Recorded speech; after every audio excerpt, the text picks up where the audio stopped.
The reason I agreed to this interview is threefold. Number one, to bring awareness to necrotizing fasciitis. Some people have never heard of it, but have heard of the flesh-eating bacteria, which is, in some cases, one of the same. It's very complex disease. But my mother, I was her caregiver back in 2015 when she was diagnosed with it. The second reason that I'm doing this is to share the strength of my mom that she had through this ordeal. She's one of the strongest people I've ever met based on this experience that she went through, and we as a family, we all went through together. The third reason is there's a lot of support out there that I've seen for necrotizing fasciitis for the patients, and they go through a lot. I cannot imagine. I've never had it myself, but I can't imagine what it's like to have such a debilitating and sometimes crippling disease and deadly disease, where I'm coming from the place of a caregiver. And if there's one person out there that can watch this and say, wow, he gets it, then I've done my job. To give a little bit of background, this was back in 2015 was when things happened, but going back to January, February, early winter of 2014, my dad had been under doctor's care, undergoing 3 hip replacements, surgeries, and he's not some weird 3-legged man, but, he had 2 hip replacements. After the second one, he got up in the middle of the night and ended up falling, and he was sitting, his bottom was sitting on basically his hip, and throughout this whole time, my mom was his caregiver. And so for that year, I don't care who you are or how strong you are, it wears on you. She had recently, going back to probably November timeframe of 2014, been complaining of pain on her backside. She complained that she had what she called a bump of sorts. That it was painful. And it continued to get worse. And as we got into early 2015, she could barely sit down. One of the times that Dad was hospitalized in early 2015, she actually stayed in my house with me and my wife, and we saw it firsthand. And the spare room that she stayed in was upstairs. She could barely make it up and down the stairs. She ended up going back to her own house, and which brings me to the events that happened that started on March 18th of 2015. Wednesday, March 18th of 2015 is what I called day one. It was one of the strangest days of my life. I had talked to Mom based on asking about Dad. How is he doing? How is she doing? Every day for months. And that particular day, I hadn't heard from her almost all day long. I mean, she called, texted something at least, a few times by noon, and I hadn't heard from her all day, and which was strange. And but where it really turned really strange, my dad was still in a rehab facility at that time, and he called me and he said, Mom wanted me to give you the phone number so you can reach me. And I thought, oh boy, they've given him some kind of a drug or some kind of a medication that's affecting his brain, because I had called the rehab center many times. I clearly knew his cell phone number, but rather than correcting him and telling him, Dad, I know what's going on, I let him tell me the phone number. And when he started, it wasn't his cell phone or the number to the rehab facility. And I said, Dad, where are you? And he said, nobody told you? And I said, told me what, man? And he said, they took me to the hospital this morning. It was for unrelated, I'm not going to go into the details, but it was unrelated to the hip replacements that he was going through rehab for. But he was hospitalized that day, and so after talking to him, I decided to call Mom, and it was the strangest conversation I think I had ever had with her. She's a strong woman. I had barely ever in my life seen her cry. When she answered the phone, I said, "Hey, Mom, how are you?" And she said, "You've talked to Annie, haven't you?" Anne's my sister. And I said, "No, what's going on?" She said, "Have you talked to Dad?" And I told her no, I hadn't. And I said, "But I'm talking to you right now. What's going on?" And she was hysterical and going through how she's done the best she can. She's tried hard to take care of my dad, but she just can't do it, and she can't give him the care that he needs, and and then made a comment, maybe I need a doctor myself. I said, "Why? What's going on? What happened?" And she said, "It's just this thing on my backside hurts so bad. All I've done for 3 days is got up, got a glass of orange juice, went back to bed." I said, "You haven't eaten anything?" And she said, "No." And so I got off the phone with her, and I called my sister, because when she said, have you talked to Ann? I called her to find out what she knew. Said, "Pete, that's serious. She hasn't been to the doctor since you were born in 1972. And I'm like, "What?" And said, "And keep in touch. Let me know what's going on." And I'm like, "Sure, no problem." I made some phone calls for Mom. She didn't know what doctor to go to or who to go to or who accepted, her insurance. And so I told her, I said I'd make a few phone calls and I'd call her back. And when I did, I said, "Look," I said, "we could always go to the emergency room. If you think it's that serious, I could go to the emergency room." And she said, "Can I think about it?" And I said, "Mom, no, you can't think about it. I need to know." And she hesitated, but she finally said yes. So I told her I was going to leave work. I left, took care of the dogs so that I could spend proper time with her. When I got to her house, she came out. She insisted she didn't need help. And she came out to the car completely hunched over. She had her wallet, her keys, and a pillow, and walked up to the car in terrible pain. And she told me to take it very slowly. I said, "I'll take it as slow as we need to, Mom. I've got all night." And she said, I don't think I do. We got to the emergency room and checked her in. There were several people there that night, and they explained that they take cases by severity, and it may be a while because there's a lot of people in there, and which obviously we understood. But they sat her down in a chair, took her vitals, and it was within minutes that a nurse came up and called her name, and I said, "Wow, that was fast." And they got a wheelchair, started walking down the hallway, and I looked at the nurse and I said, what's going on? And said, "Your mother's blood pressure is extremely low and her heart rate is really high. That's bad." The doctor finally came in and got things checked out, and he said, "Wow, you've got a pretty nasty abscess on your backside. So we're probably going to have to remove that. So let me get a hold of a surgeon, and we'll get things sorted out." So once we got Mom settled, I told her, I said, "Look, I'm going to go find Dad and let him know that you're here." And she said, "Wait, you make sure you tell him not to worry about me. He's got his own stuff to deal with. So tell him that I'm fine." When I left her room, I started walking down the hallway.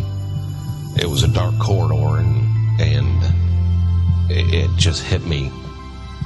I'm going from one parent to the other parent in a hospital to let each of them know about the other's condition. And I never thought in my life that I'd be in a situation like that. But I got to Dad's room and I told him what was going on. I said, look, I brought Mom in. She's in the emergency room. She's got a pretty nasty abscess on her backside. And he was thankful, said that I've tried to get her to come in several times, and you know, she's stubborn and won't come in. So he said, thank you. And he gave me an update on his situation, and I left, and as I was leaving, he said, wait. And I said, yeah, Dad. I said, you tell her, you don't worry about me. She's got enough to worry about. And I'm fine. Sorry, I didn't think this was going to happen.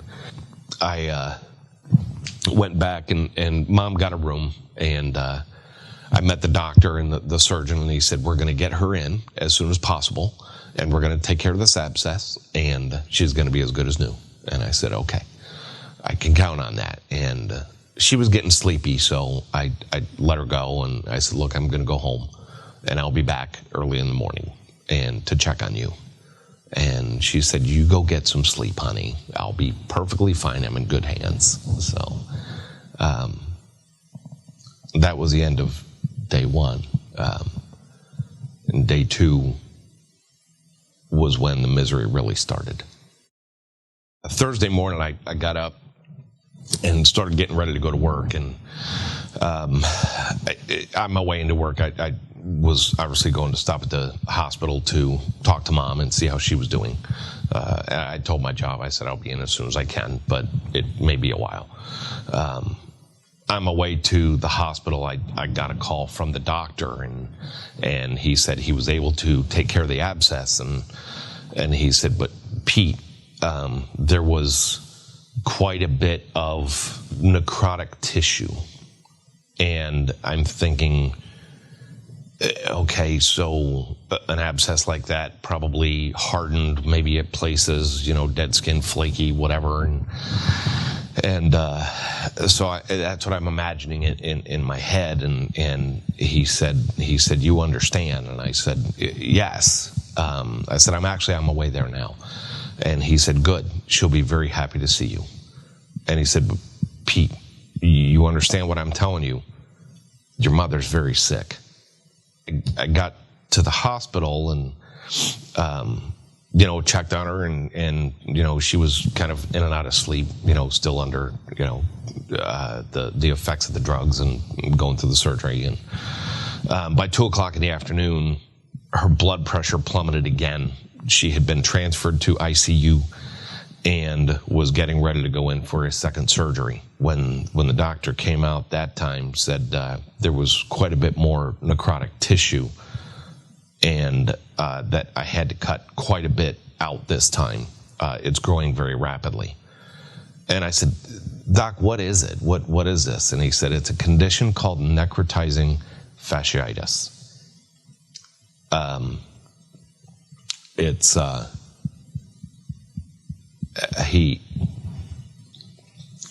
He explained it to me that day as also the flesh-eating bacteria. And I had heard of it, and I didn't know a lot about it, but I knew it was pretty bad. And I said, what's going on? And I said, you know, how many stitches did it take to close her up? I mean, how many, you know, is she closed up? Is she okay? And said, oh, no, she has to heal from the inside. And I thought, oh, okay, great. You know, I mean, it can't be that bad. I mean, if it's not open that much where you have to close it up, then it can't be all that bad. It can't be all that bad. Wow. Later on, I went in and saw her after she was transferred from the recovery back to her room in ICU, and the nurse on duty, I remember him like he's standing right in front of me, and he said, you know, he's taking care of things, and he said, "Do you have any questions for me?" And I said, "Yeah, man." I said, "Doc said she's very sick and she's cut. He's gone through, surgeries and he's cut aggressively and all this is happening. He also says there's no staples or stitches and she has to heal from the inside. And I just don't understand." And he said, "Here, come here and let me show you." And so I came around the other side of the bed and he pulled her gown to the side. And in her hip area, by her hip bone, I could see right through to the bed sheets. And it was just gone. It was gone. I told him, "Thank you for helping me understand."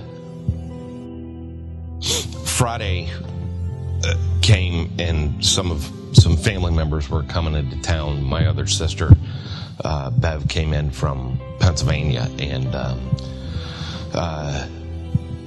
while she was on her way, we had gotten word that there was more necrotic tissue and more necrosis in Mom's body that was spreading again, and she had another surgery scheduled that afternoon for 2:30. When it was done, we were called into the family consultation room, and Doc said, "I got rid of more, but I cut very aggressively today, and to make sure that I got all of it. I had to make sure that I got all of it." And he said, "There's something else. There's a tumor that's on her liver, and it's pretty big. And I'm going to need to do a biopsy to just make sure of what it is." And I said, is this another evasive or invasive, another rough surgery? And he said, "Oh, no, not at all." He said, "I can access it bedside from the incisions I've already made. I can get to the tumor and without cutting anything else." He did that, that procedure, and it was going to be a few days before we got the results back, of course. And but later on that evening, I had organized for Dad, who was in another part of the hospital still, to go and see Mom. We got it all set up, and it was probably 8:30 before I was able to go and get him. And my sisters joked around, and they were both in the waiting room at that time, and my wife, several family members were in the waiting room at that time, and they said, "Pete, we have determined that you are the one that's going to take him because we can't handle it." And I'm like, how am I supposed to? But, I'm the youngest of four, so that's the hand we get dealt sometimes. So at 8:30, I got him and pushed the code on the wall to the ICU and went straight down the hallway. And there's a bend that turns the corner. And as we got about halfway down, she came into sight, and he saw her and he lost it. Quietly, but his shoulder just started shaking uncontrollably, and I just patted him and I said, "It's okay, Dad." And I remembered what my wife said on the very first day. She told me when I went to pick up Mom, "You're going to have to be really strong." And I said, I know. And she said, "I don't think you understand. This is going to be strength like you've never known. And so I don't know where it comes from, but you will find the strength." And I thought of that day, and I don't know what made me so calm that time, but taking my dad, pushing him down the hallway to see my mom in that condition, I don't know how I kept my cool. But he got up there and he just held her hand and said, "I love you so much." and I won't be far. And I'll come visit. I'll come visit you as much as I can. And as long as I'm here, I'll come see you. I laid in bed that night, and that was a night that it all hit me. The weight of everything hit me, and I lost it. And it was the first time that I allowed myself to lose that strength. And I guess it's a form of strength to get rid of it, to let it out. But I just thought to myself, I'll be strong again tomorrow, but not tonight. I can't. I can't. Every day that I went into the hospital, I counted, this is day 3, day 4. I would park the car and walk down this long hallway, and day number 6, day 8, day 20, whatever it was at that time. But I walked in day 19. It was a Sunday, Easter Sunday, and Chris, my wife and I went to the hospital, and we went in, and we had called like I did every single morning, whether it was ICU, the general wing, primary care unit, wherever she was. I called to get an update on Mom. It just became my morning routine. Just wake up, shake off the fog, and call the nurses station. And on Sunday, when we walked around the corner, she couldn't breathe. She was gasping for every breath and fighting for it. And the doctor came and took a quick look at her, and he pulled me out in the hallway, and he said, "This is it."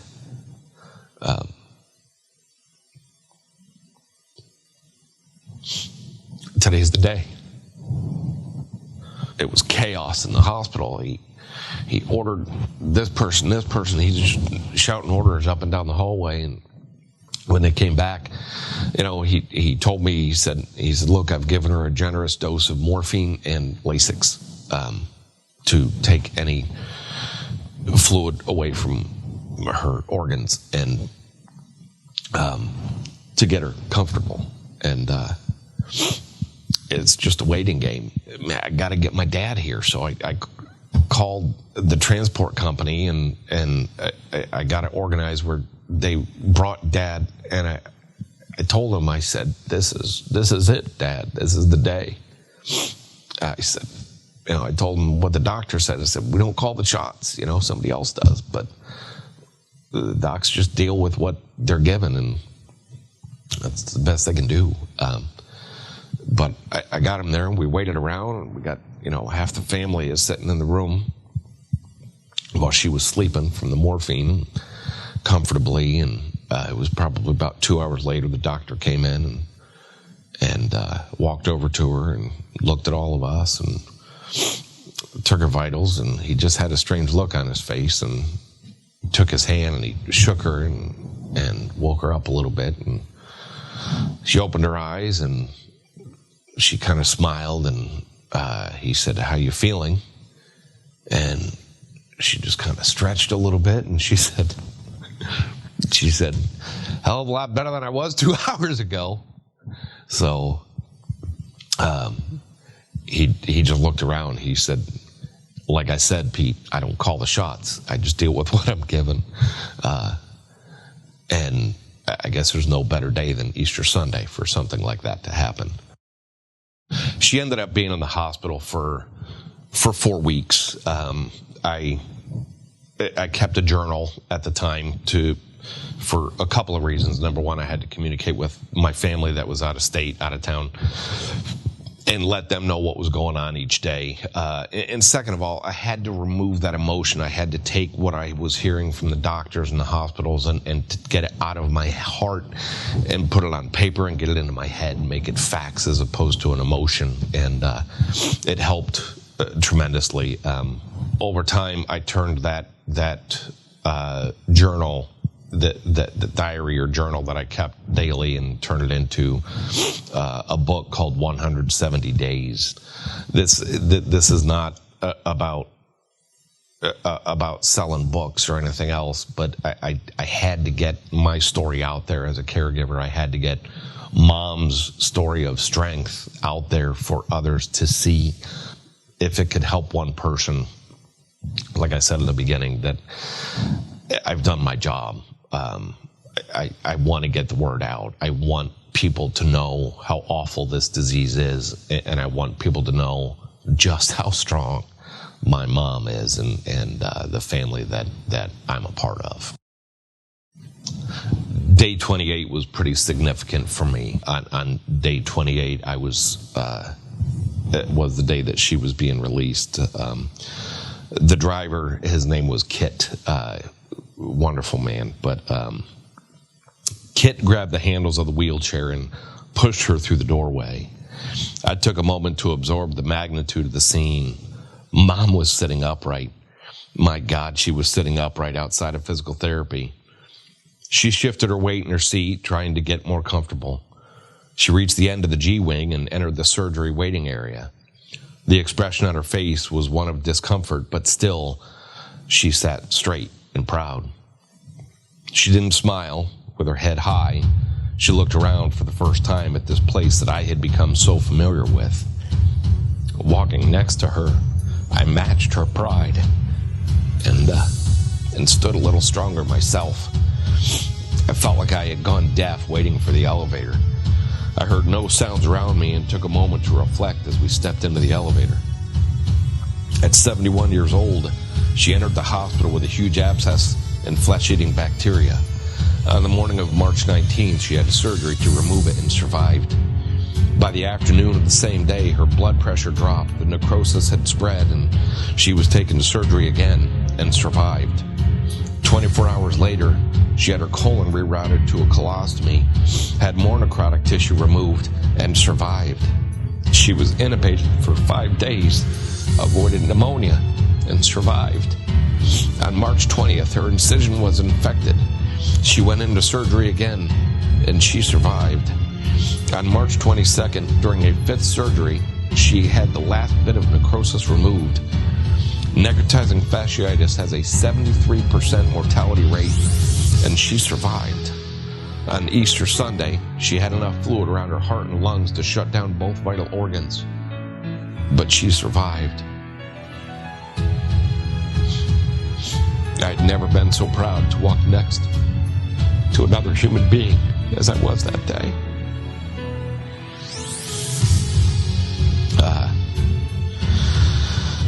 The doors opened to the first floor, and I stayed next to her as Kit pushed her into the sunlit lobby of the hospital. I placed my hand on her shoulder and leaned down into her ear. I was with you when you came into this place 27 days ago, and I'm with you as you leave, and I wouldn't have it any other way. She took my hand and placed it on the side of her face as we continued through the front entrance, taking Mom outdoors for the first time in 4 weeks. I don't know where it comes from, but I found the strength.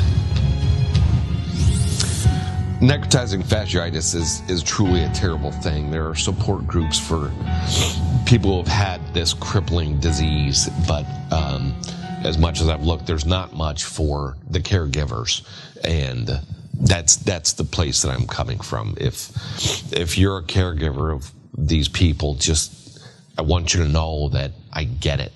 I understand what you've been through, and I understand what your loved one has been through. Thank you.